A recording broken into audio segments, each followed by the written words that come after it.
March 24th, 2020, we all lost a piece of our hearts. Carmine D'Antonio set an amazing example for us to follow on family, friendship, and life. Simply put, family came first. First and foremost among his family was his wife and best friend, our Nana. He and Nana had a loving, fun, welcoming, generous, adventurous life together. They were true partners, soulmates. He loved his children, in-law children, grandchildren, and great-grandchild with his whole heart. He adored his parents, sisters, brother, and his nieces and nephews. And his love extended to friends who he considered family. How do I capture what his love of family has meant? I don't think I can alone. I will need the help of Nana and Papa's 19 grandchildren and Stephen and Brian DeGrazia. In 2015, they all wrote love letters to Nana and Pops, and their words are far more eloquent than I could ever be. So at the end of my remarks, as a tribute, I will read excerpts of what they had to say. But first, I'd like to talk about what made Papa larger than life to all of us. What made Papa so special? Everything. Everything Papa did was done with quiet passion, precision, planning, and excellence. He never talked the big game.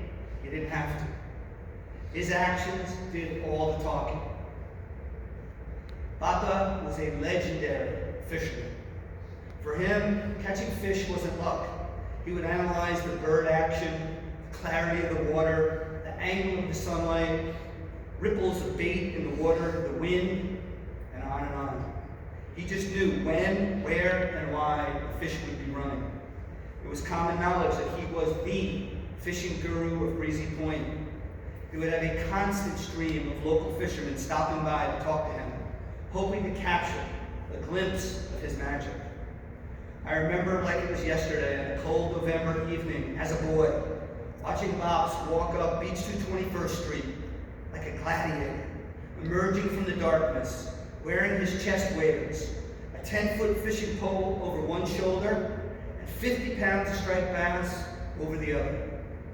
What a beautiful vision to recall.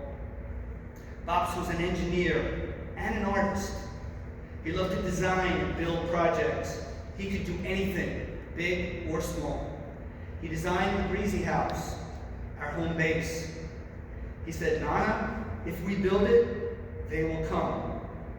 After it was framed, he built all the interiors, all the decking, the back porch, everything. He was over 60 at the time. He loved to build models. He spent an entire year, every night, in a labor of love, building a replica of the sail ship, the Cutty Sark. Over 1,200 pieces, complete with scores of intricate sails and threads for ropes, and very precise hand-painted details. It was truly a work of art. That ship was the only decoration in our family den. That is, until it met an untimely demise at the hands of an errant soccer ball. I only now have the courage to admit it was me. Sorry, Papa. Knocking down the Christmas tree, which destroyed the lights and ornaments, that was Peter. Papa was a world-class metallurgical engineer. He taught at Polytechnic Institute of New York, now NYU, for 41 years as a distinguished professor. He also built a thriving consulting practice and did substantial work for major organizations like the aeronautics giant Grumman Corporation. We all know that Pops was a gourmet chef. As with everything else in his life, he was meticulous with cooking. For his annual Christmas Eve fish dinner extravaganza, he would shop and prepare food for days. And what a feast it was.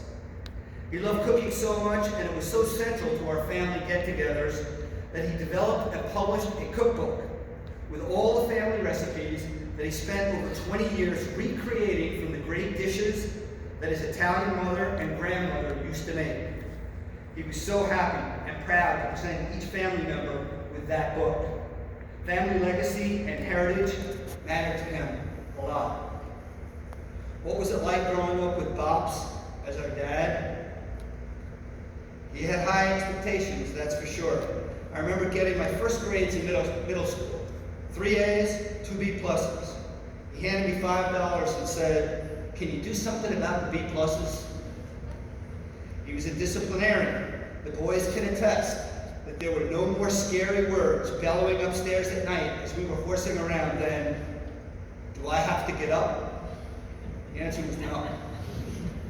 He was our biggest fan. He was in every game, literally every game. He would set his teaching schedule around our sports activities. Our friends actually thought he was unemployed. Day trips to New Hampshire for a game, no problem. Papa was there. And it was fun. Papa had a wicked sense of humor. He was the king of the memorable one-liner. He made his points in simple ways, and many of them were playfully directed at Nana. He once asked her at the beach if she had put suntan lotion on her tongue. Apparently, he was quite worried that her nonstop talking could cause a tongue sunburn. He nicknamed Nana Parsley because she was always in the middle of everything, and that's still the case. So many great Bop stories, impossible to cover today. But we all know that these stories about Bops would not be the story he would tell about himself. His story would be that of an incomparable love story. Carmine and Joanne, Nana and Papa, their life's work gathered here today. Family and friends who are considered family. It has been said that a life well lived is an exquisite work of art. Papa's life, created together with the love of his life, Nana, was nothing short of a rare masterpiece. And their canvas was their big, beautiful, loving family. In a tribute, we are now going to take a journey together to their paradise and experience this exquisite work of art, using words from their grandchildren and nephews. So everyone, please close your eyes and take yourselves to Breezy Point, to that beautiful white sandy beach. The water is crystal clear, the waves are rolling, and there is a cool ocean breeze. Our volleyball court is set up behind us. Boogie boards and wagons are everywhere. Nana and Bops are sitting next to each other, talking with Fran and Marv. And the entire family is sitting in a circle. Stephen DeGrazia speaks up first and says, "Nana and Bops, you turned a small little co-op in Queens into paradise with games, stories, and food all day. I love you." Brian talks next. "I go to Breezy Point all summer, but I go there in my mind whenever I need to cheer up or calm down or feel thankful for the amazing family I have. I love you with all my heart." Then Tommy, 5 days, 10 nights at Breezy Point. That childhood expression captures my desire to spend more time with you than is physically possible. You are my heroes. Nicholas says, "You are the reason we are all so close, enjoy playing cards till 3 a.m. together, and attend our weekly gatherings at Breezy Point. You both mean the world to me." Thea, "I didn't grow up with a father, but I grew up with a Nana and a Papa, and for that, I am the luckiest girl alive." Katie, "You've shown us what truly matters in life: family, support, unconditional love, and laughter. Pops, you're the best. I see behind those eyes how much you adore Nana and this family." Johnny, "You two have shaped my entire childhood and adult life, all but guaranteeing that I would call my cousins my best friends and my aunts and uncles an extension of my parents. It is impossible for me to love you more than I do."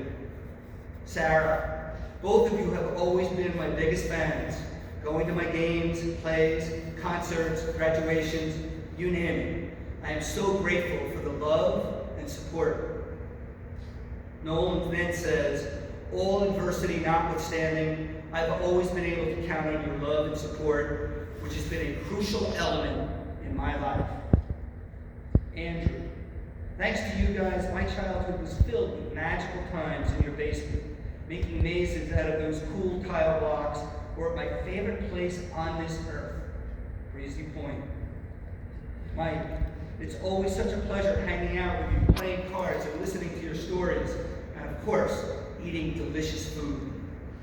Kevin, you've inspired us to travel, try new things, and pursue our passions. I hope we make you feel as special as you are. Peter, the love and compassion that the two of you hold for each other and for your family has set the most indelible example for the 19 of us. Scott, I really appreciate how much you guys have supported me over the years. I love you guys so much. Margaret, playing cards with you two are some of the best memories that I have, and I'll never forget the Hearts game where you both shot the moon. You guys are the best. Annie, I hope that when I grow older, I have a huge, loving family like you two. I love you so much.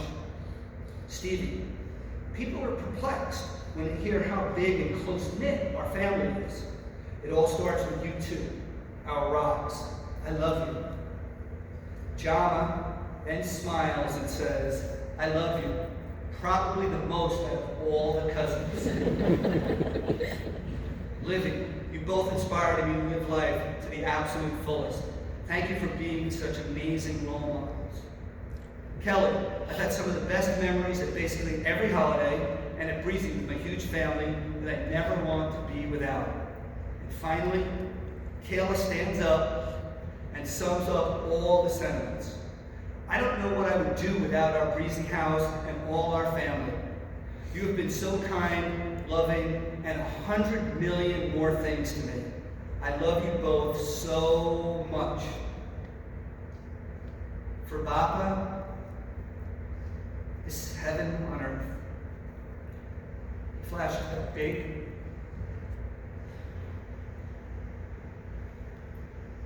Happy smile. Bappa then makes eye contact, one by one. Each person sitting in the circle.